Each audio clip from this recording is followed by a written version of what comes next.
What's up guys, it's Matt here from Kitson Consulting. Today we're going to be talking about the 6 impulse factors. These are the foundations, the cornerstones really to what I was taught when I was learning how to sell initially.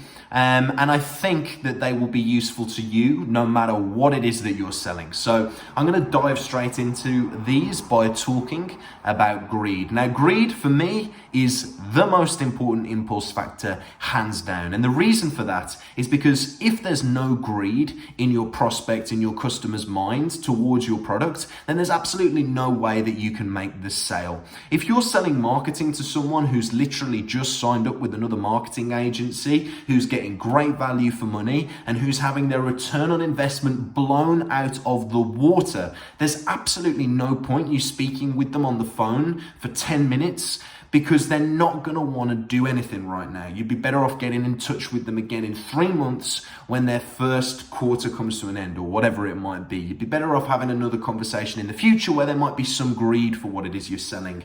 It's the same with anything. Say gas and electric. You're selling gas and electric. You call a woman, hey Brenda's been with British Gas for 40 years on the very best tariff. She's a loyal customer. They always put me on the best tariff. They always call me and make sure I'm okay. I couldn't be happier with British Gas.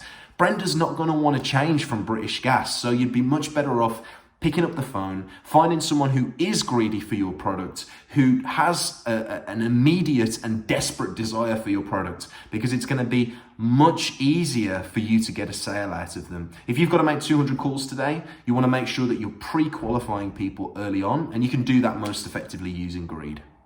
The next impulse factor I want to talk to you about is indifference. Now, indifference is one that's useful in both life and in sales. It's basically just being ambivalent towards the outcome of the sales process. I don't mind if you buy or not, irrespective of your decision today. This product's going to be used by your competitors, by loads of other people all around the area, by all the people down the road from you today. They're all going to be using it, so I don't mind. I just thought I'd run it past you. If you like it, brilliant. If not, fine. We'll say goodbye. And that's it. It's just being indifferent towards the outcome. So how can you inject a whole ton load of indifference into your sales process? Well, the first tip I would give you is to keep a busy sales pipeline. Like, there's a lot of faking it till you make it that you can do, particularly if you exude confidence, but that's not going to be easy for everyone. And the best thing that I could advise is just to keep that flow coming through. And because when you've got that, you can afford to be indifferent because you really don't mind, because you really do have 5 calls lined up later on with potential other prospects. So that's indifference in a nutshell. So the next one I want to talk to you about is fear of loss. As my old boss used to say to me, fear sells, so sell fear. Now, when he was talking about fear, he was talking about the kind of fear that's like anxiety, not the kind of fear that's like a horror story fear. So what we're doing when we're fear of losing a prospect is reinforcing their need to gain as being more important than the money in their pocket today.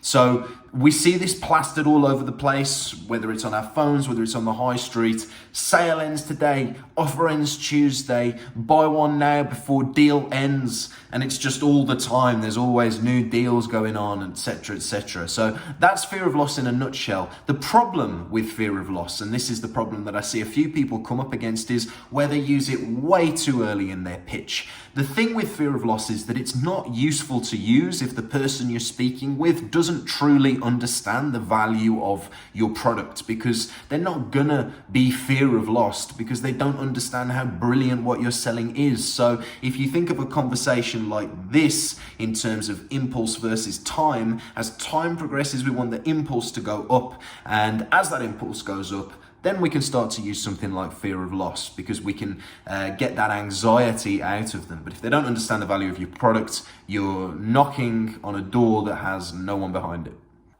Okay, so the next one we're going to be talking about is the Jones effect. Now, the Jones effect can be pretty easily explained through pop culture, actually, by films like Keeping Up with the Joneses that lean on that idea of how when everyone else is getting something, it makes an individual want to get it too. And that's in essence what the Jones effect is. You may have also heard it described as the sheep effect.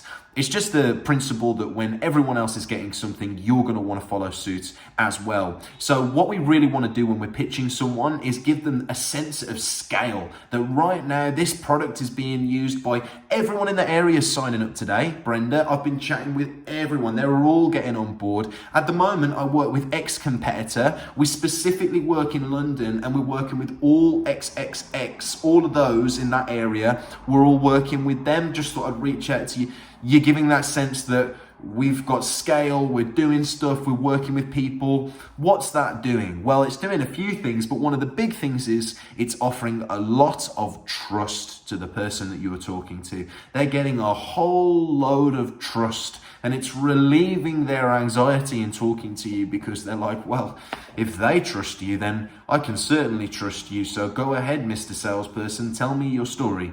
And that's great.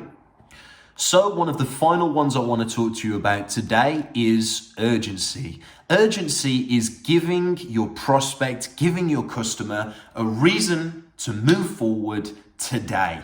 People love to be stuck in inertia. They love putting important things on the bottom of really big piles, but we don't want them to be stuck in inertia. So we can do lots of useful things in our pitches to make sure that we can maintain that urgency throughout the pitch. For instance, we can offer bonus incentives. If you sign up today, you get XXX. You offer incentives to them to get the deal, to get the sale across the line today. The problem is that if we're not urgent, we get to a point where the person we've just spent lots of time speaking with, even if they are the decision maker, will go back, they'll speak with competitors, they'll speak with their wife, they'll speak with their husband, they'll speak with their business partner or their boss, and they'll be put off the idea because they didn't get the presentation that you just did to them. They didn't get the full scope and full excitement of everything that you've just sold to them. So we want to maintain that urgency so that we can get the deal across the line while the impulse is way high up there.